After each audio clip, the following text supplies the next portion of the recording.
Life in a world that keeps changing. Think that it's progress you're making. Copy and paste pretty faces all the time. Pictures so perfect we play. Hello wonderful people, welcome back again to Anointed Lady TV. I greet all of you according to una time.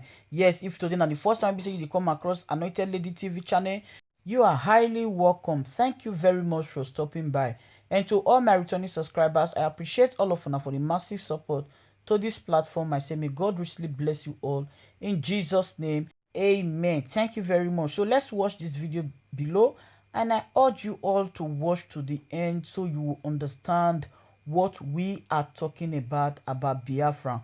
Not be today Biafra begin to exist. Make we watch them. Drop your opinion for the comment section because everybody is entitled to their opinion. And I beg, also like the video. Thank you very much. God bless you as you do that.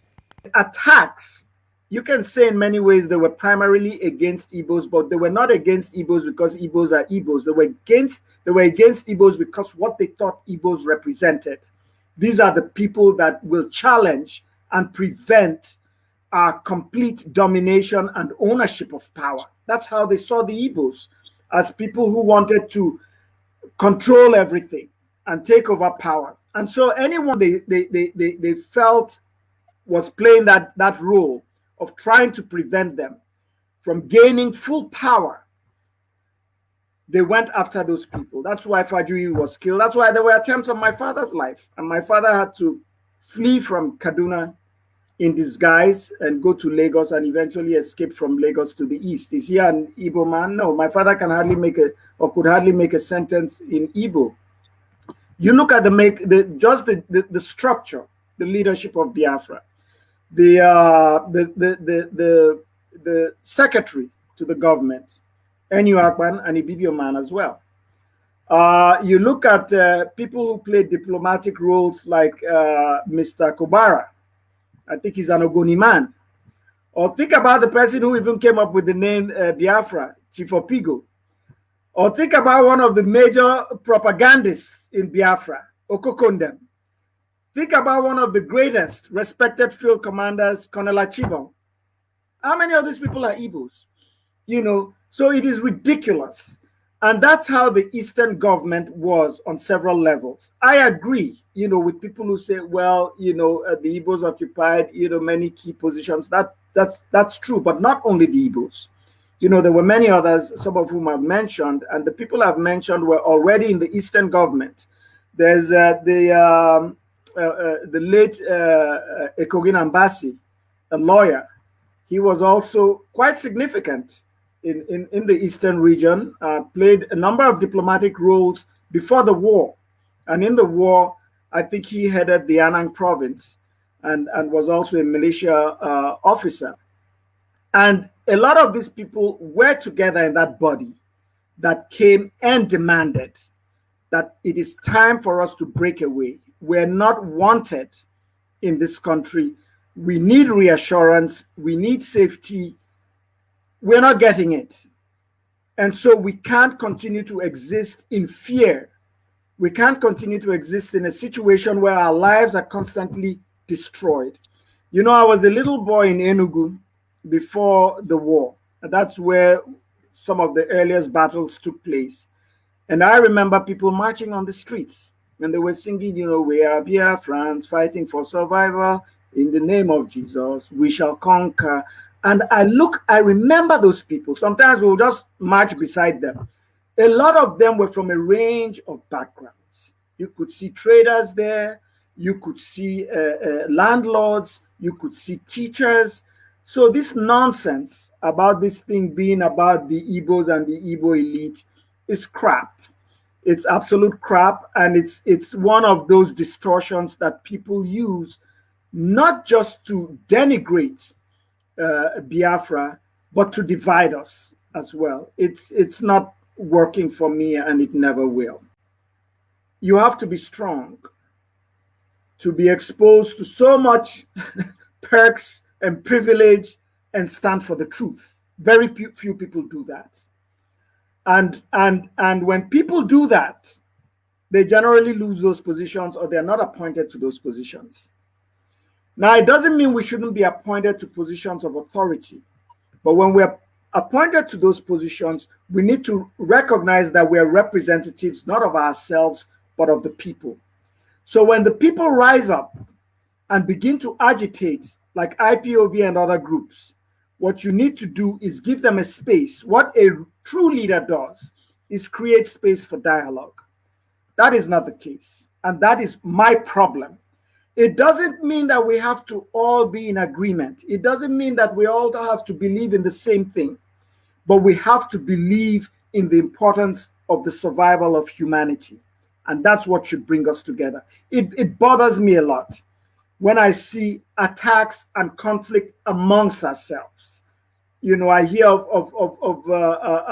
say Ohaneze and you know, members of IPOB and things like that. It really breaks my heart, because in reality, we have nothing to be fighting against ourselves for. We should be finding a way to connect in a meaningful way. But like I've said, we're not good at listening. The way Nigeria has a culture of violence, if you don't like it, you either destroy it, or you kill it, or you condemn it, or you abuse it. So there's little room for dialogue. We say we're in a democracy, but half the time our democracies are ruled by former dictators whose mindsets have not changed. And they bring that same mindset into these issues. So don't be surprised when soldiers are sent to attack civilians. That's the culture that we have created for ourselves. But look at what's happening. Now that culture of violence is going viral. And there are very, very few people who are immune to that culture. Many people who didn't care have to care now, because the violence is coming to them, if you look at the situation that Nigeria is at. So if we can return to a space and create a space where we say, you know what, we disagree, but we'll listen. And we'll find a way to, even if we disagree, to disagree respectfully. And in the process, think of the larger survival of our humanity. You know, that for me would be a good place to start from. Unfortunately, we have this culture that, and I don't know how easy it will to break this culture of condemning, of killing, of flogging, of brutalizing people when they rise up and say what you don't believe in or what you don't agree with. And let me also just say this. Another major problem we have is a lot of us are selfish hypocrites, including people that are touting themselves as freedom fighters. Where were these freedom fighters when the violence was happening to other people? A lot of them are only speaking now because the violence has come to them. So we must come to that point where the problem of the job person is my problem. The problem of the Efik person is my problem. The problem of the Igbo person is my problem. The problem of the elderly is my problem. The problem of young people is my problem. But we're not like that. We generally don't care about other people's problems until the problem comes to us. Unfortunately, the violence is now coming to people who refuse to appreciate our tragedy and violence, and maybe they understand how we felt and how we're still feeling. I like when I speak from experience. I use my experience to let people see and realize and become educated. I was born in the East, me and my sisters. And my father, who is an Śècrete, because based on why I'm going to use my experience is to let you all know, all the listeners know, that whether Śècrete, Urobo, how do we look at ourselves? When I was growing up, I know I'm Eastern region, because I was born in the East. My father, who is an Śècrete, my mother, who is an Urobo, my father was of the education, and my mother was a trader. So my father was stationed in the east. Please take note of what I'm saying now. Just mark that point. He was stationed in the east, as you know, because he's of the education. And he was transferred from one part of the, from either Onitsha to Enugu to Umuahia. So I was born in Enugu. The twins were born in Onitsha. My elder sister was born in Umuahia. It was only my youngest sister who passed away in 1999, who was born in Edo after my father had retired, before even Nigeria was ever, independent. So I was very little when my father retired and went back, and then went to Edo to settle. So all I know is that my mother spoke Ibom very fluently. She recognizes the different accent in the Ibom because she was, wherever they transfer my father to, that's where she goes.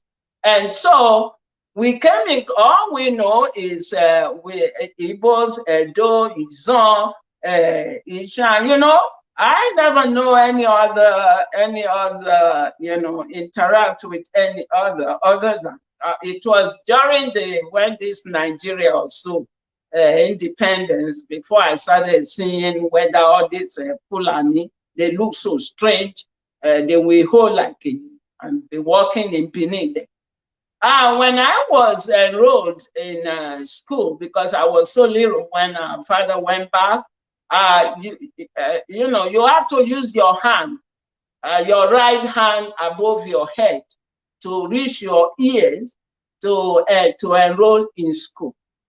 So I started with standard school. The driving at that time was left hand. We are Igbo, we are all Eastern region. That's how we introduce, that's how we Eastern region. And they said the sun rises in the east and the sun sets in the west, So this is what I understood as I was growing up.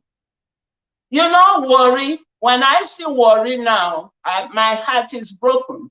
Because when I was little, you have the Ethiop River and the Pontu will be coming, and, you cross with canoe, because I attended Okotiabo Grammar School. After it's Okotiabo Grammar School now, but the school at that time is Zix Academy Sapele, and that school was started by Festus Okotiabo, and unfortunately now, I used to be so proud of that name, but after not knowing the role he played, it's so disappointing. But by Nnamdi Azikiwe, they started that school, though the name has changed now to Okotiabo Grammar School in Sapele. So just take note of all this.